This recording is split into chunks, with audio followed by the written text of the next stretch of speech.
This is the most important video on leadership, culture, and how to create a high-performing team you will ever watch. Especially important if you're a financial services director or leader, real estate agency leader, or just an entrepreneur who wants to have a team that gets things done and not cause you drama and a lot of headaches. I'm going to summarize 10 years of coaching top teams over here and all the mistakes that I've seen the leaders have made and brought me in to correct in the hope that it doesn't cause you profits and peace of mind and having to deal with all sorts of people drama also. My name is Melvin. I've done this since 2008. Last 19 years, helped countless speakers, influencers, leaders around the world get really famous and become market leaders. You can just type Melvin So market leaders and you can see all the amazing people around Asia, around the world that we have helped. But this video is about you and all the leadership mistakes that I've seen leaders make within their organization and how you can avoid them. So, number one mistake that I see leaders make is simply telling people that we are a family. Oh my God, this is horrible. Family culture, we are a family over here. Now, this couldn't be further from the truth. Because let's examine right now, do you have family? When you're watching this right now, you have family. You know, I have a brother and he's been unemployed for the last 13, 14 months. And so, I ask you a question. When your family members have issues, they can't deliver, do you love them less?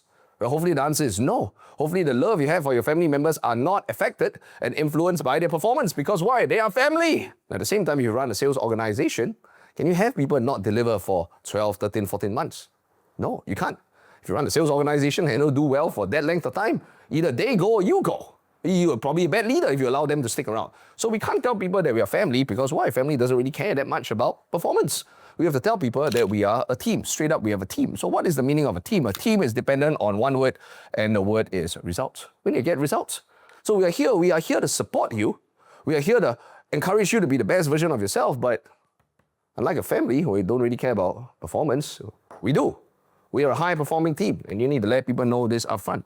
Because what I see is a lot of people tell folks, hey, we are family over here, we'll take care of you, everything is all good. Then later on, it turns out not to be that case. It turns out that we actually care about results. And then people come in and they want to chill and relax. Then later on, we turn on them and go like, hey man, if you don't start performing, we need to get you out of this place. And then after a while, they're like, I thought we were family. And it's not true. So if there's one thing I've kind of realized, I've gone into a lot of organizations to help them. I've realized that the people who have so-called the most family culture, they're the ones with the most problematic. Because they're not truthful, they're not honest.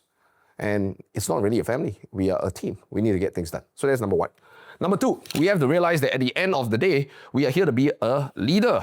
And what is the definition of leadership? Right? There's tons of books over here. We got a lot of books at the background. What exactly is leadership? I put forth to you, leadership means two things only. Number one, your presence brings out the best in people. Leadership doesn't mean being their friend. There's a lot of times that people think that leadership is all just about, I want to be their friend, I want to be friendly. Well, being friendly is cool, but you're there to bring out the best in people, which means that if your presence doesn't make people better, you're technically a bad leader. Sometimes because absence makes the team better. Wow, that's not very good. Then maybe you should step aside and let the team function on its own. So your presence must bring out the best in people. Now, the second definition of leadership is a person that produces leaders. So I think it's really critical that when we are around in an organization, we set up a culture where we can bring out the best in people. At the same time, we do not want worshippers, we want leaders. Which means we're going to teach people, train people at the start, but eventually we want to raise them up to be self-initiated, self-instructed, and to be able to take charge of things on their own. Otherwise, you're a bunch of worshippers, dependent people, whole organization can't function unless you are around. And unless you run a cult where you're very happy to be a cult leader and have a bunch of cult worshippers, it's not going to be very good. I want decentralized command. Decentralized command means what? I let people know, here is the mission objective, you can go and take care of it. And then they go and take care of it. Right, so why? Because I can't be every place all at once. I want self-initiated, self-instructed people also. So that is the definition of leadership. So number one, are you bringing out the best in people? And number two, are you raising leaders? Really critical. Now, when I go into organizations and fix things also, I kind of realize that within the organization, there are all sorts of people, right? I go inside teams and I need to fix, there are people that are high performers. Then there are people that kind of are going like, status quo here. And there are, of course, people that are not doing well. And I kind of ask like, why do these people exist? And I realized one thing, and I created this word, and the word is called murky waters. Now, what the heck is murky waters? I kind of realized, right, that a lot of it has to go back to the problem with the leader. So at the start, the leader wanted to probably be a nice guy. And no, that's another problem, right? Nice. So the leader hires a whole bunch of people just because he wants to be nice and they just think that people are nice. Hiring nice people might not always be the answer because we're not filtering for certain qualities and traits. And at the same time, when these people, random people, just nice, you just think that they're nice, you bring them in, we don't set a code of honor and we don't set a culture. So what that means is that everyone is kind of doing their own thing. And so some people are high performers, some people kind of, go about the status quo and, just stay afloat, and some people are horrible performers. So that also means that at the end of the day, it's always the leader's issue. Why? Because the leader is unclear. That's why you get murky waters, because the leader is unclear. So when I work with leaders, the first thing we have to sit down is ask ourselves, hey man, what organization do we want to build? And a lot of leaders are not clear. They don't know what their vision, what the direction is. What is the definition of success? What does best mean? So you just sit down and crystallize, oh, we want to achieve this goal. This is what we actually mean. Exactly. So now we have to be clear on specifically our vision. The moment we are clear on our vision, we can work backwards and ask ourselves, number one, are the people here the right people to be on the team for us to create this vision? Then the answer becomes really clear. Who are the people that are suitable? Who are the people that are not suitable? But if there is no clear vision, then I guess everybody is technically suitable, especially if they are nice. No clear vision means random people in the team. No clear vision also means no culture. People kind of doing their own team, which is another point I want to bring up, because a lot of teams I go in, they are not really teams, they are groups, right? So first you have family culture, which never really is true. Then you have a group. What is a group? A bunch of people who look like they're wearing the same shit, are part of the office, say they are from this organization, but actually do their own thing. No clear direction, no clear cooperation, no clear alignment, everyone doing their own thing. Then you have a group. It is not really a team. So I have to work with the leader and come up with a clear vision first and say, okay, where do we want to go? What is the definition of success? Then we work backwards and ask ourselves, we have this bunch of people here, who is suitable and who is not suitable. It becomes really clear after a while. And then we probably have a bunch of people here, they are clearly and as not suitable. Now at the same time, I have to also caution the leader, because the leader sometimes has a lot to say about the people. Oh my God, I can't stand my people here. I can't stand this guy. I can't stand that guy. Right? There's a lot of blame culture. There's something I need to stop within the leader, because why? Leaders need to learn how to take what I call extreme ownership. Now, if you have a bunch of mediocre or not good, not healthy people within your organization, instead of blaming them, it's definitely your fault. Number one, who hired these people? Or you will say, oh, I didn't hire them, but who allowed them to be hired in? Maybe someone else hired it, but because you didn't set a clear bar, you allowed these people to come in. So in a way, it is your fault. You either find horrible people or you make them horrible. Find horrible people means what? We have no standards. We let anybody come in. And then now they all mess up the whole place. Our fault. We allowed that to happen. Next one. Maybe we make them horrible. Maybe they came in and they were great, but we had such a poor culture over here. We made these people descend all the way to a low standard, and that's where they are. So we are also responsible. So whether you find them or you make them, and if there's mediocrity within your organization, it's probably your fault as a leader also. So we need leaders who have extreme ownership, which is the opposite of blame, right? There can be no blame within the organization. Because why? Because when the leader takes ownership, that is part of the culture also. When the leader, instead of blaming the people, it's kind of like, parent blaming the children. It's like, it's your children at the end of the day. So you're probably responsible for that. So leaders, we can't have them blaming the people. They need to say, okay, cool, high chance I messed up. So I need to look within my organization and ask myself, very simple, new clean shop here. Who exactly do we want to keep and who exactly do we not want to keep? So we have the next conversation, very clear who is suitable and not suitable. We have the next conversation called salvageable. What is salvageable? Maybe people are not very suitable, but maybe in Chinese we call it 有药可救. Now what does that mean if you're coming to us from other parts of the world? That means what? There's some medicine to be able to save this person. Now some people are not savable. Okay, we probably made a mistake. They should never have been here in the first place, non-salvageable. Then what do we have to do? We got to let them go. But maybe some people are salvageable. So maybe some people need communication. We need to let them know, hey, we have a new clear vision. Here's where we're going. Maybe some people, we have to explain to them, you know what? Maybe standards weren't clear last time. Culture wasn't real clear. Now it is. So we need to have you buck up. We need to give them enough rope, enough time to save themselves or hang themselves. Really critical. What does it mean to save themselves? Well, if a person didn't know that this is a new direction we're going in, didn't know that we are changing things around here, we got to give them 3 months, 100 days, see whether you can improve. If they cannot improve, we got to let them go. Super easy. Now, maybe after 3 months, they don't improve, then bye-bye.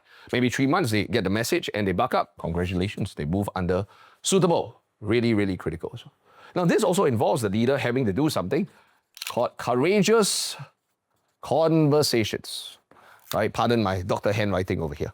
What is a courageous conversation? A courageous conversation means at the end of the day, not only must the leader have extreme ownership, the leader must have a pair of balls. If you messed up, you got to sit down with people and have that conversation with them. And I realize a lot of leaders, quite the opposite of courageous.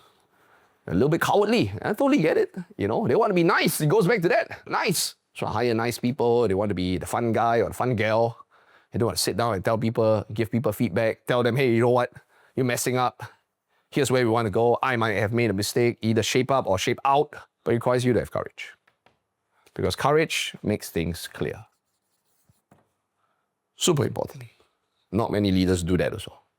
So when you are not clear, your leadership is unclear, the people are unclear, and that's why they have murky waters. Murky waters means what? Anything grows inside. When you clean out the water, when you clean out the culture, then you mysteriously realize all the people are not suitable. They mysteriously leave. Why? Because now the standards are clear and they realize they don't keep up to the standard. They gone. They retire themselves. You find that? Okay? And then you keep a whole bunch of people that are suitable. Then that brings up the next question, because people are afraid of this happening.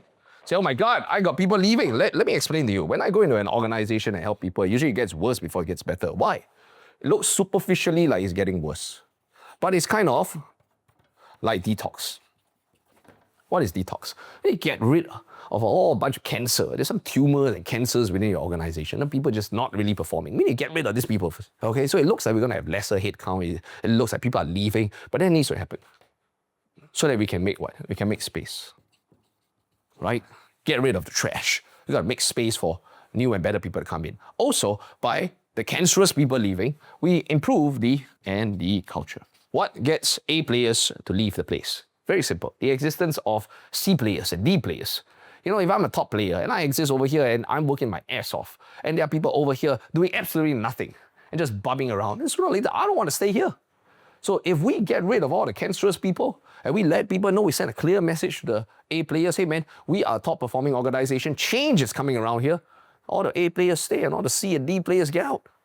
And then when we have a whole bunch of A players, it becomes easy to magnetize and attract top people in. Because why? A players like to hang out with other A players as well. So don't be worried. The world is abundant. Lots of amazing people. You got to get rid of the trash, the non-salvageable people. But remember, I'm not this compassionate. I want to give them a little bit of time, 90 days, 100 days, to see whether they can improve themselves. If they can, awesome. If they cannot, you can leave.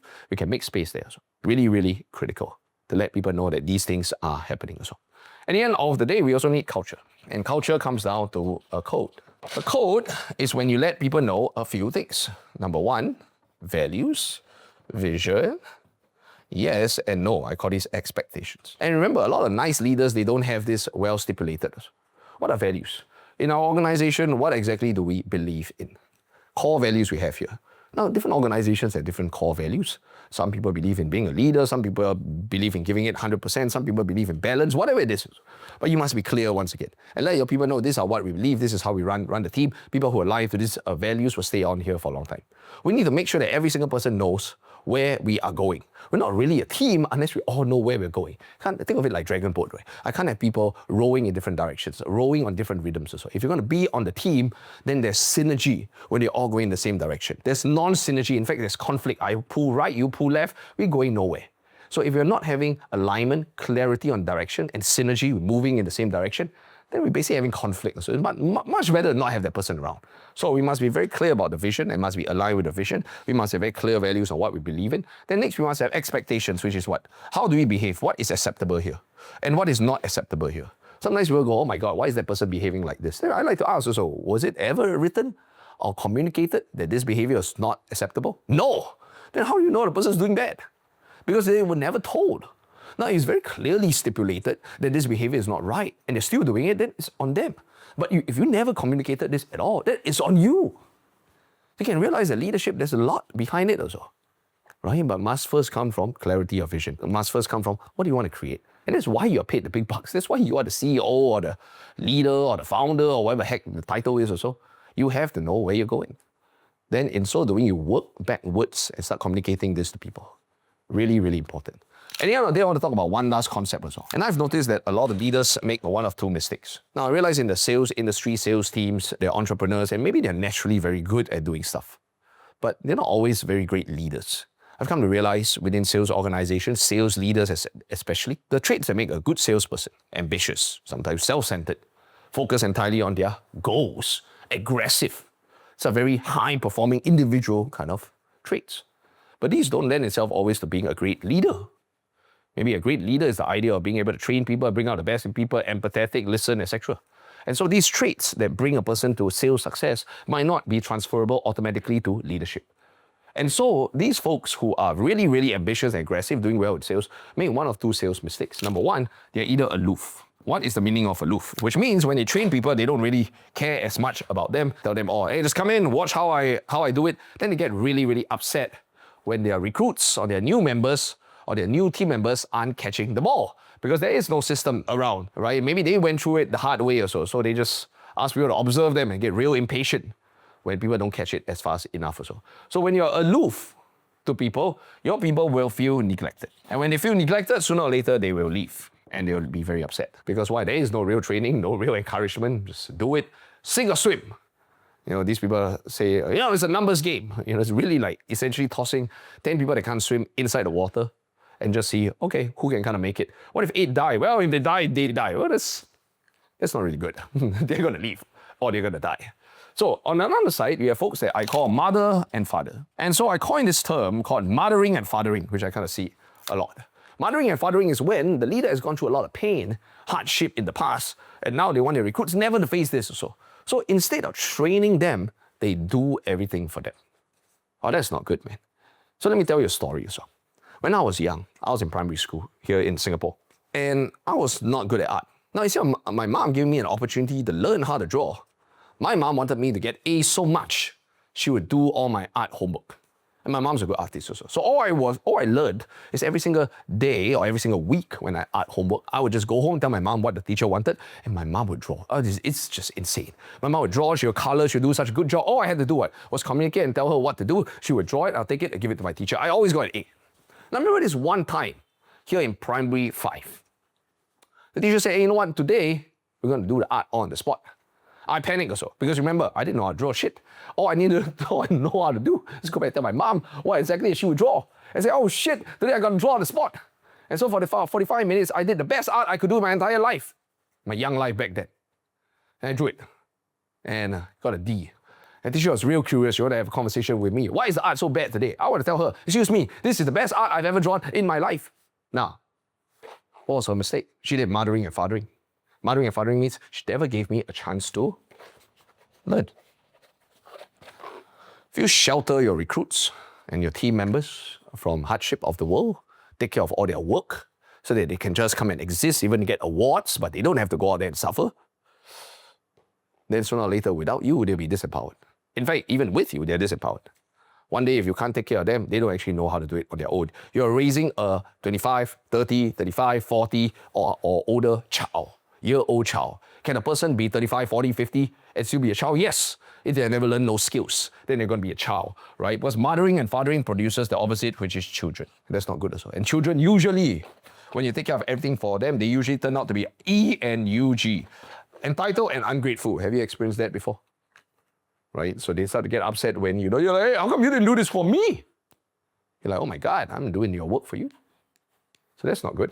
We need to find the balance, the middle ground. What's the balance and the middle ground? Balance and the middle ground is, yes, we need to train them and take care of them, but I can't do everything for them. It is okay to let people make mistakes. It is okay for people to suffer so that they learn, right? They don't have to die, but sometimes they need to experience a bit of pain, some rejection. They need to understand. They need to face mistakes. From that, they learn so that we can get the what? The best out of it. Really important. So this is a summation. Every time I go into a team, in fact, this happens like almost a weekly basis. I coach so many amazing leaders from the different real estate agencies, different insurance agencies, your AIA, your Prudentials, and so many of these organizations. I go into sales teams, listed companies, and I help them out, and I usually realize very quickly what the issue is. It always starts out as, we have a profit problem, or these people can't get along. And when I start investigating, I start to realize, hey man, there's one source, and the source is the leader. The leader is the problem. Either hire the wrong people, or allow the culture to degenerate to this stage, or sometimes they even encourage it or cause it. And that's why. So people problem, profit problems are an effect. They're not the cause. The cause is you. And in my organization, me. I'm the leader, so I'm probably the cause. Either I made it happen or I allowed it to happen. But when the leader fixes themselves, all the problems mysteriously disappear. That is the beauty of leadership. You, my friend, a leader, you are a creator. You either create problems or you create amazing organizations where people can do their best work, they're well paid, everything works out. So this is just a summary, a summation of some of the very best leadership concepts that I've gone into organizations, taught the leaders, in fact, most of the time, gone in the fix, in the hope that by sharing this with you, change can happen. Maybe you recognize some of the things we talk about. Maybe you make some changes within your organization. If you ever need any help, please contact us. Socials, links below. Look forward to chatting with you, see if we can help you turn things around. Most amazing part, when you fix all these issues, leadership-wise and team-wise, your people will perform better, make more money, and you will have better peace of mind. Until next time, take care.